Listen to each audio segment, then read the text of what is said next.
hitungan Jawa.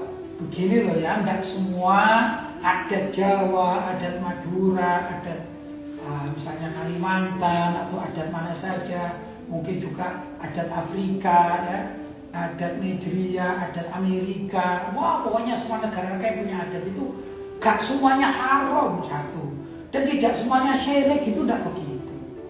Adat, kalau kita bilang adat, selagi tidak bertentangan dengan syariat Islam itu boleh diamalkan. Sama dengan hitungan Jawa, apa merugikan Islam? Enggak. Apa bertentangan dengan Islam? Enggak.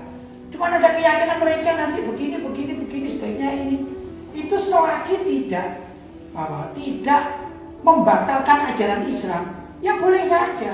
Ya boleh saja. Tidak mudah syirik lah begitu. Adapun tepat tidak tepat ya itu urusan sendiri-sendiri kan ya. Nah, adapun kita tidak mau melakukannya, alhamdulillah sih juga tidak melakukan itu dalam pernikahan. Ya kita secara umum saja. Pernikahan secara umum apa misalnya? Kalau zaman sekarang ya, wah saya akan mantu. Kalau saya mantu ya, sudah menikah, sudah punya anak, saya akan mantu nanti pada hari liburan nasional. Ya tidak apa-apa. Gitu. Mau itu cocok dengan hitungan Jawa, tidak cocok dengan hitungan Jawa, nggak masalah. Karena saya cari masalah keluarga saya, handetolan saya, gitu ya, handetolan saya, teman-teman saya rata-rata bisa hadir kalau diundang tepat tanggalan liburan nasional, tanggal merah. Kita tidak melihat hari apa itu, ya, mau hari Islami tidak Islami, yang penting namanya apa? Tanggal merah itu namanya cuti bersama, begitu. Kita boleh melakukan kegiatan-kegiatan seperti akad nikah, kemudian akikah, walaupun tidak cocok dengan hitungan orang Jawa, gak apa-apa, tidak masalah ya. Kalau misalnya kok kebetulan tepat, saya sendiri tidak hafal hitungan Jawa dengan hitungan-hitungan, saya nggak hafal juga ya. Andai kata tepat, apa yang kita pilih ternyata tepat dengan hitungan Jawa itu, nggak masalah, tidak melanggar syariat. Ya ala kulihat, orang Jawanya nggak marah gitu ya, mungkin keluarga kita nggak marah, ya kitanya bisa enjoy saja begitu. Sebenarnya ada kisah ini, kisah satu masalah yang unik ya. Jadi ada salah seorang di tempat saya ini, ustadz gitu ya, ustadz. Dia melamar seorang wanita, ya. Akhirnya terjadilah pertemuan keluarga laki-laki dan keluarga perempuan.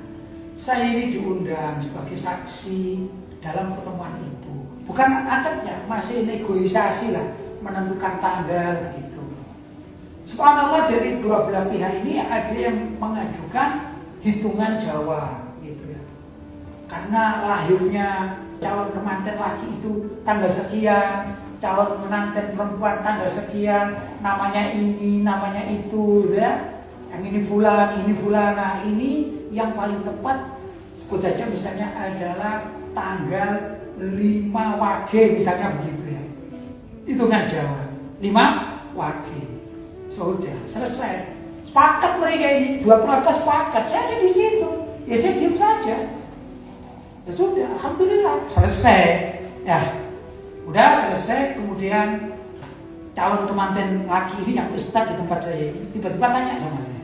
Tanya, Pak Kiai saya mau tanya, apa Pak Kiai bisa hadir tanggal 5 Wage? Oh sebentar ya, saya nggak berani mengatakan bisa hadir, tidak bisa hadir. Kenapa? Saya kan banyak jadwal juga, gitu. Saya harus melihat jadwal saya. Kalau tanggal itu saya nggak bisa hadir, ya mohon maaf, ini lanjutnya saja nggak apa-apa. Keluarga ini melaksanakan akad nikahnya 5 Wage, nggak apa-apa. Tapi kalau saat tersebut saya tidak bisa, karena jadwal saya juga macam-macam kan. Mungkin saya sudah pernah janji kepada orang lain sebelumnya, gitu ya. Mungkin saya keluar pulau